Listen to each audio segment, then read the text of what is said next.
Est-ce que tu passes ton temps à chercher des recettes? Tu regardes dans ton frigo, tu sais jamais quoi manger, tu sais jamais comment composer un repas équilibré et du coup, l'alimentation devient un réel casse-tête pour toi. Ça tombe bien, cette vidéo, elle va être faite pour toi. Aujourd'hui, on va parler de ma méthode pour réussir à construire des recettes à l'infini sans te prendre la tête, tout en respectant un certain équilibre alimentaire. Alors, pour ceux qui ne me connaissent pas, je m'appelle Jérôme, je suis coach déjà depuis une bonne dizaine d'années maintenant et ça fait plus de 2 ans et demi que j'accompagne des femmes dans leur parcours de transformation physique. Aujourd'hui, on travaille avec une méthode alliant alimentation, activité physique et mindset et là, sur cette partie alimentation, je vois bien trop souvent de nombreuses femmes se prendre la tête au niveau de l'alimentation alors que c'est extrêmement simple.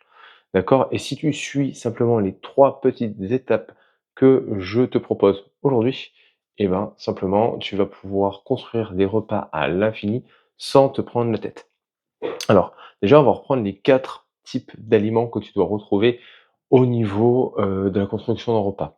En 1, ça va être tes protéines. Les protéines, elles vont être extrêmement importantes. On en parle tout le temps. Pourquoi? Parce qu'elles sont ultra rassasiantes, ultra satiétantes. Donc rassasiantes, c'est le fait que du coup, elles vont te permettre de rapidement atteindre un point de rassasiement quand tu vas manger, mais elles vont être super satiétantes parce que du coup, tu vas pouvoir tenir longtemps, d'accord?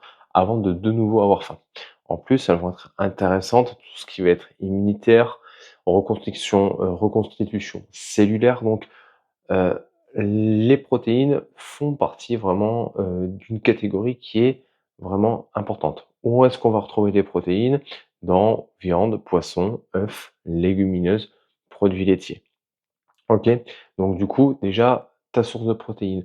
En 2, ça va être les sources de glucides. Les sources de glucides, on en entend rapidement parler, on vient souvent les diaboliser. Mais il faut savoir une chose, c'est que ton corps, il a besoin entre 120 grammes et 150 grammes de glucides juste pour ton cerveau. D'accord? Donc tu comprends que c'est vraiment nécessaire d'avoir des apports en glucides dans notre corps. C'est, la source de carburant que notre corps va se servir le plus facilement. Donc, la source de glucides est vraiment nécessaire. Où est-ce qu'on retrouve des glucides? Légumineuses, les féculents, généralement, et on peut rentrer dedans aussi les pommes de terre. Les sources de lipides, pareil, un peu comme les glucides, c'est un petit peu le va-t-en-guerre de il faut pas manger du gras parce que du coup on va stocker du gras. Alors, on reprend toujours, hein, la perte de poids ou la perte de masse grasse vient d'un déficit calorique et la prise de poids ou la prise de masse grasse vient d'un surplus calorique, mais qui est chronique. On n'est pas sur j'ai fait un excès, je prends du gras. Non, non, c'est je fais des petits excès et ça de manière régulière, jour après jour. Les lipides sont extrêmement importants. Pourquoi? Parce que du coup, ils rentrent dans tout ce qui va être hormonal. Chez la femme, on vient chercher entre 0,8 et 1 gramme par kilo de poids de corps. Donc c'est quand même relativement, important d'en avoir. Par contre, on vient chercher plutôt des lipides de qualité. On va les retrouver avec les oléagineux, les avocats, les huiles, d'accord, plutôt pressées à froid, d'accord, les huiles vierges, mais il peut y avoir aussi du beurre, il peut y avoir aussi les poissons gras. Il y a plein de solutions là-dessus. Mais au niveau hormonal, c'est extrêmement important et souvent, en fait, on va avoir des problèmes, de rassasiement, on va avoir des problèmes au niveau hormonal, même pour déstocker, parce que du coup, vous n'avez pas assez de lipides. C'est vraiment nécessaire les lipides. Et en 4, ça va être les fibres. Les fibres, ben, ça va être tout ce qui va être légumes, fruits, légumineuses de nouveau. Elles sont hyper importantes parce que du coup, elles vont être là pour nourrir le microbiote intestinal. Elles vont être là aussi pour t'apporter des minéraux, pour t'apporter des vitamines et en plus, elles ont un effet aussi très satiétant. C'est-à-dire que ça va permettre, grâce à ces fibres, de venir ralentir la digestion, ralentir la vidange gastrique, ce qui va te permettre, en fait, d'avoir moins faim dans le temps. Donc les légumes sont hyper intéressants, on va pas se le cacher, OK? Si tu es carré, d'accord, au niveau nutritionnel là-dessus, tu vas voir que ça va être beaucoup plus simple et ça t'évitera d'avoir faim 2 heures après et du coup de manger n'importe quoi. Normalement, sur tes prises alimentaires, tu es censé avoir ces 4 types d'aliments à chaque fois. Bien trop souvent, les problèmes et les 3 erreurs fréquentes que je vois, c'est de un, vous oubliez les protéines dans les repas. Alors, souvent, on me dit: «Oui, mais les protéines, c'est compliqué, j'aime pas la viande». Il y a pas que la viande là-dessus.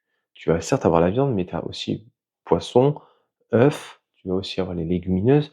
Tu as des solutions, d'accord, aussi avec les produits laitiers, pour pouvoir avoir un apport de protéines, OK? Mais tu comprends bien que si tu te dis: «Je veux perdre du poids, je mange de la soupe et que de la salade», ben, en fait, le problème, c'est que tu viens perdre de la masse grasse et tu viens complètement détruire ton métabolisme. Donc ce n'est pas logique. Donc déjà, le fait d'oublier les protéines sur un repas, c'est très con, d'accord? En 2, c'est aussi de croire qu'un repas, entre guillemets, «minceur», ça serait absolument manger que des légumes. Mais du coup, tu oublies complètement aussi le fait de manger des glucides, de manger des lipides. Donc du coup, bah, automatiquement, bah, oui, les légumes vont avoir un effet satiétant. Mais à un moment donné, si tu n'apportes pas assez de calories à ton corps, bah, à un moment donné, en fait, tu vas péter la dalle et tu vas te retrouver avec des compulsions alimentaires. Tu comprends bien que c'est pas équilibré du tout, du tout, du tout. Et la dernière, c'est de penser à l'envers. Et ça, c'est un peu le problème en France, c'est que quand on va construire un repas, on va dire: «OK, quelle est notre source de glucides? Tiens, on va manger des pâtes, on va manger des pommes de terre, on va manger du riz. OK, avec quoi je vais manger ça?» Et donc du coup, on pense un petit peu à l'envers, c'est-à-dire qu'on va d'abord penser à notre source de glucides, après on va penser peut-être à notre source de protéines et après à notre source de fibres. Mais le problème, c'est que du coup, quand on arrive au niveau de la source de fibres, on n'a plus d'idée, on se dit: «C'est long, allez, on va manger un steak avec des pâtes et on en marche». Mais du coup, le repas ne tient pas la chose. Et après vous me dites: «Oui, mais j'ai besoin du coup de recettes pour m'aider, pour me donner des idées». Non, tu as pas besoin de recettes en fait. Parce que une recette, elle va t'aider, peut-être sur un temps, mais elle va pas t'expliquer et comprendre. Elle va pas habituer ton cerveau à, trouver la solution par lui-même. D'accord? Le but, c'est que tu comprennes les choses. Donc du coup, moi, j'utilise une méthode qui est très simple, en fait, pour construire, c'est déjà de restructurer les choses. Quand tu viens structurer les choses de la bonne manière, tu te prends beaucoup moins la tête. OK? Donc on a compris les grands types. Maintenant, quand tu viens penser à un repas, et ben, en fait, il faut reprendre les choses un tout petit peu dans un autre sens. En un, tu penses d'abord à ta source de protéines. OK, ça sera quoi sur ma prise alimentaire, ma source de protéines? Une viande, un poisson, des œufs, des produits laitiers, des légumineuses. Ça sera quoi ma source de protéines? D'accord? Une fois que tu as checké ta source de protéines, tu viens de checker ta source de fibres. OK? OK, par rapport à cette source de protéines, quel type de légumes je peux mettre? OK? Quel type de fruits je peux rajouter? OK?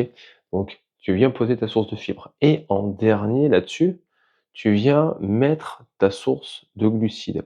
Ce qui fait que du coup, en fait, la source de glucides, ça sera tellement simple pour toi de la trouver que du coup, tu te prendras pas la tête. Alors oui, tu vas vite tourner, pâtes, riz, pommes de terre, on s'en fout.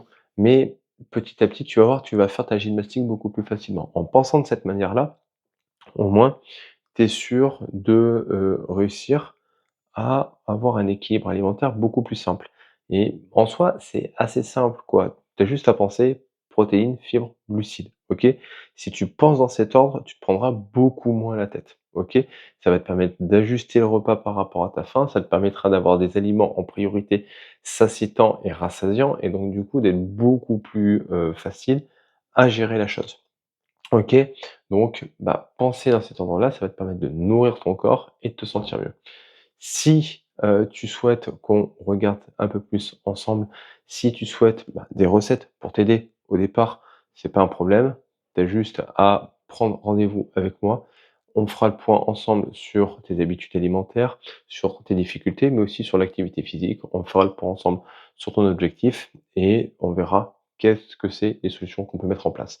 Ça peut être des recettes au départ, ça peut être des séances de sport, ça peut être pas mal de choses. Si tu es intéressé pour t'aider à structurer tes repas, tu as juste à cliquer dans le premier lien en description et on prend rendez-vous ensemble, on discute un tout petit peu et on trouve une solution. Dans tous les cas, rappelle-toi d'une chose, arrête d'enfiler des perles.